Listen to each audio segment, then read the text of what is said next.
আল্লাহ পাক রব্বুল আলামিন ওই হাসরের ময়দানে কত দয়ার হয়ে যাইবে। আল্লাহ বলবেন, আমি আমার বান্দাদেরকে ওই জাহান্নামের হাত থেকে বাঁচানোর জন্য শুধু উসিলা কাসব কোন উসিলায় আমি আমার বান্দাকে জাহান্নামের হাত থেকে বাঁচাইবো। জোরে বলেন সুবহানাল্লাহ।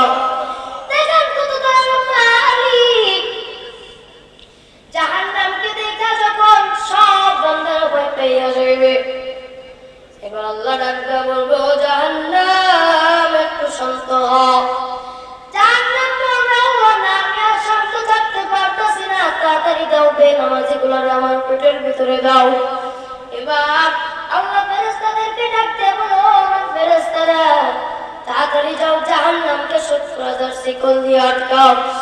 70,000 ফেরেশতা 70,000 শিকল দিয়া জাহান্নামকে আটকাইতে পারে না। এবার ফেরেশতারা আল্লাহর কাছে আয়েশা কয়, ওর মালিক, আমরা এত ফেরেশতা মিলে তারপরও জাহান্নামকে আটকাইতে পারলাম না। আল্লাহ এবার ডাক দিয়ে কয়, ও আমার ফেরেশতারা, এই ধরো আমি একটা পাত্রে পানি দিতেছি, এই পানিটুকু যাও তোমরা জাহান্নামের গায়ে ছিটাইয়া দাও। এই যখন আল্লাহ পাক রব্বুল আলামিন গায়বে খাজানা থেকে যখন পানিটা নিয়া ফেরেশতাদের হাতে ধরে দিবে, যাও ওই পানিটুকু জাহান্নামের গায়ে ছিটাইয়া দাও। এতটুকু পানি জাহান্নামের গায়ে ছিটাইয়া দেওয়ার সাথে সাথে জাহান্নাম সঙ্গে সঙ্গে শান্ত হয়ে আসবে। জোরে বলেন সুবহানাল্লাহ। জিন্দেগি মে বন্দেগি তু কার রহে, জিন্দেগি মে বন্দেগি তু কার রহে, জিন্দেগি মে বন্দেগি শান্ত রে, জিন্দেগি মে বন্দেগি শান্ত রে। যখন তুমি জুব্বাটা গায়ে দিবা, তোমার মনে হবে তোমার নবী তোমার সাথে আছে। ও দুনিয়ার মানুষ, আজকে তুমি আমি এত অবহেলা করতেছি, ওই হাসরের ময়দানে তো কঠিন হবে। তুমি আমি তো সাধারণ মানুষ, তুমি আমি ওই হাসরের ময়দানে কেমনে থাকবো? ওই হাসরের ময়দানে সমস্ত নবী রাসূল ইয়ানাসি করতে করতে ওই হাসরের ময়দানে সমস্ত নবী ভয়তে চিল্লাচিল্লি শুরু কইরা দিবে।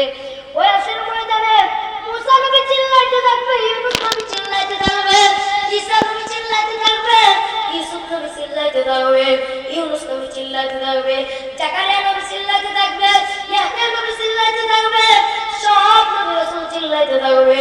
কিন্তু একমাত্র দয়ার নবী, যেই নবী এত দয়ার, যেই নবী সৃষ্টি না হলে গাছপালা আসমান জমিন কিছু সৃষ্টি হইতো না, ওই নবী এত দয়ার, ওই নবী যে সময় সৃষ্টি হইলেন, ওই নবী রুমের ভিতরে যখন আরাম করে, ওই নবীকে দেখার জন্য সমুদ্রের মাছগুলো ভায়াবে নবীর ঘরের সামনে চলে আসে। ওই নবীকে দেখার জন্য জঙ্গলের গাছ আল্লাহর কাছে অনুরোধ করে, আল্লাহ দুনিয়ায় কত মহান ব্যক্তি আইছে, ও দয়ার মালিক, আপনি আমার গায়েবী খাজানা থেকে আপনি আমাকে একটা শক্তি দেন, আমি কার জন্য হেঁটে হেঁটে ওই বিশ্ব নবী হযরত মুহাম্মদ সাল্লাল্লাহু আলাইহি ওয়াসাল্লামকে দেখতে পারি। ওই নবী কত দয়ার, ওই নবী ছাড়া সব নবী ইয়া নাফসি করে কেঁদাইয়া দিবে। ওই নবী এত দয়ার, ওই নবী সিজদায় পড়ে কাঁদবে আর বলবে, ও দয়ার মালিক, আপনি আমার উম্মতদেরকে বাঁচান। আমার একটা উম্মত যদি জাহান্নামে যায়, আমি নবী জান্নাতে যাইব না। দেখেন ওই নবী কত দয়ার, উম্মতরা দৌড়াইতে দৌড়াইতে মুসা নবীর কাছে যাইবে। মুসা নবী বলবে, দূর হইয়া যাও, সৌকান তোমরা এখান থেকে দূর হইয়া যাও। মুসা নবী বলবে, ও আমার উম্মতেরা, আমি মুসা জানি না আজকে আল্লাহ আমাকে জান্নাতে দেয় নাকি জাহান্নামে দেয়, আমি মুসা নবী জানি না, তোমরা এখান থেকে চলে যাও, তোমরা ইউনূস নবীর কাছে যাও। ইউনূস নবী একই কথা বইলা ফেলাইয়া দিবে। শুধুমাত্র একজন নবী, যে হলো আখিরি জামানার নবী, শেষ নবী, এসে কেউ নয়। ওই নবী যেরকম দামি, ওই নবীর উম্মত গুলো সেরকম দামি। চলে বলুন সুবহানাল্লাহ। আমার দয়া মাওলা রে,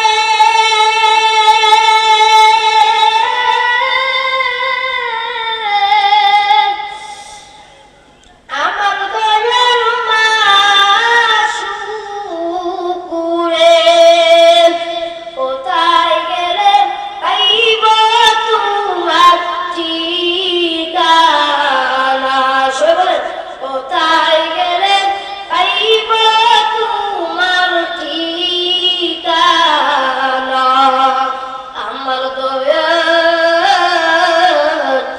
মাওলা রে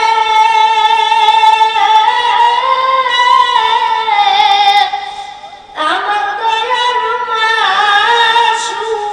মাশকুরে কোথায় গেলে পাইব তোমার ঠিকানা তোমাকে খুঁজি আমি পাইলাম না তোমাকে পাইবার উসিলাতে করি আমি দেশ বিদেশে সুবহানাল্লাহ তোমাকে পাইবার উসিলাতে করি আমি দেশ বিদেশে ইস্তেমার ময়দানে করলাম বিছানা চরমনার ময়দানে করলাম বিছানা মাহফিলের ময়দানে করলাম বিছানা আমার দয়ার মাওলা রে আমার দয়ার মাশকুরে কোথায় গেলে পাইব তোমার ঠিকানা কোথায় গেলে পাইব তোমার ঠিকানা সকলে জিকির করি লা ইলাহা লা ইলাহা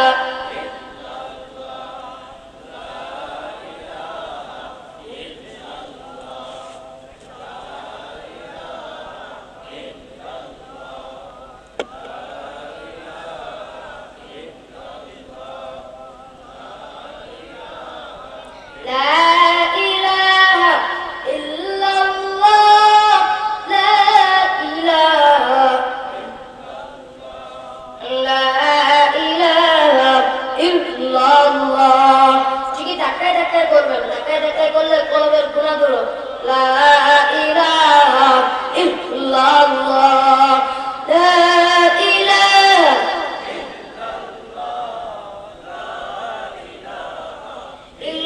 illallah la ilaha illallah la ilaha illallah muhammadur rasulullah sallallahu alaihi wasallam দেখেন কত দয়ার নবী হবে ওই নবী এত দয়ার ওই নবী ছাড়া কোন নবী আমাকে আপনাকে সুপারিশ করবে না ওই জাহান্নামের আগুন কত ভয়ঙ্কর আগুন আল্লাহ ওই হাসরের ময়দানে চিৎকার করে বলবে লিমানিল মুলকুল লাহু লিল্লাহিল ওয়াহিদিল কাহ্হার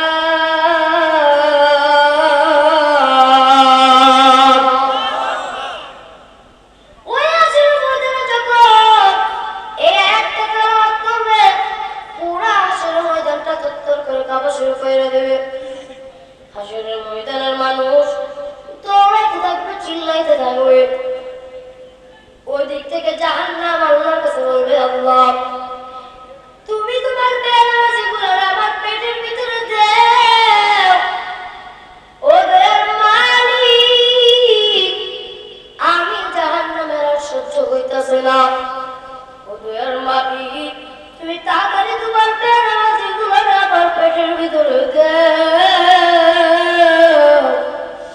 আল্লাহ বলবে ও জাহান্নাম একটু শান্ত হও একটু শান্ত হও আমার বিচারটা আগে করতে দাও আমার বিচার শেষ হয়ে হোক আমি তারপরে তোমার পেটের ভিতরে বেনামাজিগুলোর বাইচা বাইচা ফেলাইতেছি আল্লাহ পাক রব্বুল আলামিন ওই হাসরের ময়দানে কত দয়ার হয়ে যাইবে আল্লাহ বলবেন আমি আমার বান্দাদেরকে ওই জাহান্নামের হাত থেকে বাঁচানোর জন্য শুধু উসিলা কাসব কোন উসিলায় আমি আমার বান্দাকে জাহান্নামের হাত থেকে বাঁচাই। বুঝে বলেন সুবহানাল্লাহ।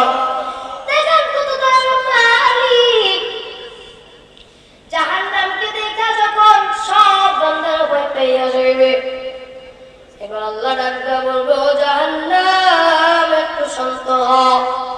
জাহান্নাম বলবে ও না আমি আর শান্ত থাকতে পারতেছি না, তাড়াতাড়ি দাও বেনামাজিগুলো আমার পেটের ভিতরে দাও।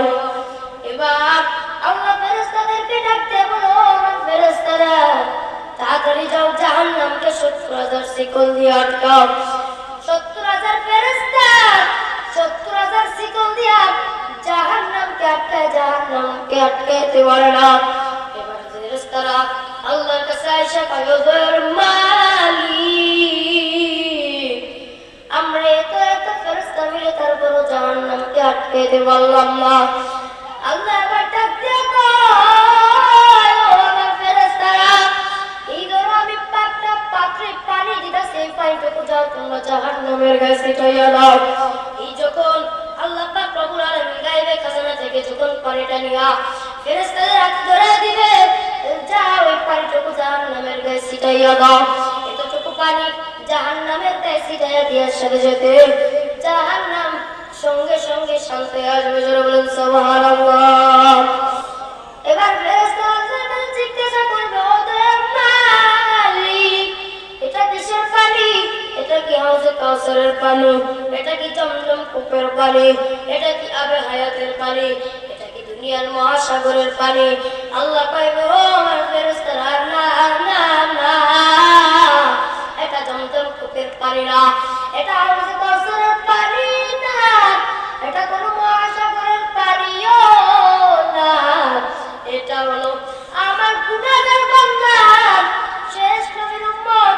যেই নবী যেরকম দামি সেই নবীর উম্মত গুলাও তেরকম দামি। ওই নবী গুনাহগার উম্মত গুলার চোখের পানি আমার দোস্তর চোখের পানি, আমার দোস্তর উম্মতের চোখের পানিগুলো আমি আল্লাহ জমায়া রাখছি। আমার বন্ধুর উম্মতের চোখের পানি এত দামি, ওই চোখের পানি আমি জমায়া রাখছি। ওই পানি দিয়ে আজকে আমি জাহান্নামকে আটকাইলাম। ও ফেরেশতারা তোমরা শুধু তাকায়া দেখো ওই বান্দাদের চোখের পানি দিয়ে দেখো আমি কত কিছু আটকাই, কত মুসিবত দূর করি। সুবহানাল্লাহ পানি যা কইয়েন ওই চোখের পানি এত দামি। আজকে আমার আপনার চোখ দিয়ে পানি বেরোতে চাই না। আমি আপনি কি গুনাহ করতেছি, আমি আপনি গুনাহ করতে করতে আমার আপনার কলবটা আমার আপনার দাগ হয়ে গেছে। এই দাগ মুছবা কেমনে? এই দাগ তুমি দুনিয়ার কোন মহাসাগরের পানিতে উঠাইতে পারবা না। এই দাগ একমাত্র এক রবের জিকির যদি করো, এক মালিকের জিকির করলে সাথে সাথে তোমার কলবের দাগ উঠে যাবে। যারা বলেন সুবহানাল্লাহ। जिंदगी में बंदगी तू करना है, जिंदगी में बंदगी तू करना है, जिंदगी में बंदगी शानता है, जिंदगी में बंदगी शान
কোনো নবী আমাকে আপনাকে সুপারিশ করবে না।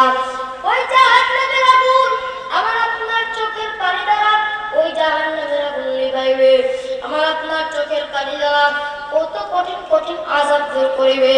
আল্লাহ পাক রব্বুল আলামিন এত দয়ার এত মায়ার বলেন, ও আমার ও বান্দা বান্দীরা, ও আমার মা বোনেরা, যা করতে আমার মা বোনেরা, তোমরা মনোযোগ দিয়ে শুনে না। আজকে নবীর সুন্নাত তরিকায় তুমি আমি চললাম, আজকে নবীর সুন্নাত পর্দা করিয়া চলাম। আজকে ও পর্দার আধারের মা, আমি রাস্তা দিয়ে যখন হাঁটি, আমি যখন দোকানপাটের ভিতরে ঢুকি, কত নারী দেখি উন্না সারা মাথায় উন্না সারা ঘুরিয়া বেড়া। সেই সময় মনে কষ্ট লাগে, আল্লাহ দুনিয়াতে কাদেরকে সৃষ্টি করছে। এই নারীদের চুল একদিন, ও পর্দার মা বোনেরা, তোমাদের উদ্দেশ্য করে বলতাছি, তুমি যেই চুলটা পরিমাণ, যেই চুল তুমি পুরুষকে দেখে দেখে আটতাছো, একবার চিন্তা কইরা দেখো না, এই চুলই একদিন কবরের ভিতরে সাপ হইয়া তোমাকে সবর মারবে। এই চুল একদিন লম্বা লম্বা বড় সাপ হইয়া তোমাকে সবর মারবে। ওই সাপের বিষ কত কঠিন, ওই সাপ দুনিয়ার সাধারণ অজগর সাপের মতন সাপ না, ওই দুনিয়া সাপের মতন সাপ না, ওই কবরের সাপ এত কঠিন, ওই কবরের সাপ আমার নবী বলেন ওই সাপ এত কঠিন হবে, ওই সাপের একটা নিঃশ্বাস যদি ওই কবরের এই দুনিয়ায় সারে, আমার নবী বলে ওই সাপের সামান্য নিঃশ্বাস, নিঃশ্বাস ছাড়ে না, নিঃশ্বাস ছাড়ে নাকি, ওই সাপও নিঃশ্বাস ছাড়ে, ওই সাপের সামান্য নিঃশ্বাস যদি এই দুনিয়ায় ছাড়তো, তবে আমার বলে এই দুনিয়ায় ওই সাপের নিঃশ্বাস ছাড়ার সাথে সাথে এই পুরান দুনিয়া যে তোর গাছপালা দেখতেছেন সব কিছু পুরো সরকার হয়ে যাবে। নাউযুবিল্লাহ, ওই সাপের আযাব আমি আপনি সহ্য করতে পারবো না। ও পুত্ররা, মা বোনেরা, তোমাদের উদ্দেশ্য করিয়া বলি, আজকে থেকে ওয়াদা করিয়া নাও, পর্দা করিয়া চলবা, পর্দা ছাড়া কোনোদিন রাস্তায় বের হইবা না। আমাদের তো ঘরে মা বোনেরা আছে, আমাদের মারা কেমনে পর্দা কইরা চলে, তোমাদের পর্দা করতে কি কষ্ট হয়? পর্দা করে একটা সৌন্দর্য, পর্দা করা নবীর সুন্নাত তরিকায় চলা। পর্দা যদি তুমি না করো, তোমার যে পরিমাণ চুল তুমি পুরুষকে দেখাইবা, পুরুষকেও পুরুষেরও গুনাহ হবে, তোমাকে তোমারও গুনাহ হবে, তোমার বেশি গুনাহ হবে, কারণ পুরুষ তো ইচ্ছা করে দেখে নাই, তুমি তোমার শরীরটাকে দেখে রাখো নাই, এই জন্য পুরুষ তোমার দিকে তাকাইছে। তুমি যদি তোমার শরীরকে দেখে রাখতা, পুরুষ কোনোদিনও তাকাইতো না। কথা বলেন তো? এই জন্য মা বোনের আজকে থেকে পর্দা করিয়া চলবেন, 5 ওয়াক্ত নামাজ আদায় করবেন। আল্লাহ পাক রব্বুল আলামিন আমাদের সকলকে 5 ওয়াক্ত নামাজ আদায় করার তৌফিক দান করুন। সকলে বলি আমিন, আর জোরে বলি আমিন। আজকে থেকে যারা 5 ওয়াক্ত নামাজ আদায় করবেন, দুনো হাত তুলে আমরা আল্লাহকে দেখান, হে আল্লাহ, তোমার বান্দা বান্দীদেরকে নিয়ে ও পর্দার মা বোনেরা, তোমরা হাত করো, আল্লাহর কাছে ওয়াদা করো, আল্লাহ আজকে থেকে আর কোনোদিন নামাজ বাদ দিব না। আল্লাহ তুমি আমাদের সকলের ওয়াদা খানাকে কবুল করো। সকলে বলি আমিন। হে আল্লাহ, তুমি আমাদের সকলকে 5 ওয়াক্ত নামাজের বানায় দাও। সকলে বলি আমিন। হে আল্লাহ, তুমি আমাকে দিনের একটা খাদেম হিসাবে কবুল করে নাও। সকলে বলি আমিন। আল্লাহ তাআলা আমাদের সকলকে দ্বীনের পথে চলার মতন তৌফিক দান করুন। সকলে বলি আমিন। যতদিন দুনিয়াতে বাঁচায় রাখবে, ওই কবরের কথা চিন্তা করিয়া 5 ওয়াক্ত নামাজ পড়িয়া তারপরে যেন আল্লাহ পাক রব্বুল আলামিন ওই কবরে নিয়ে যায়, সকলে এই জন্য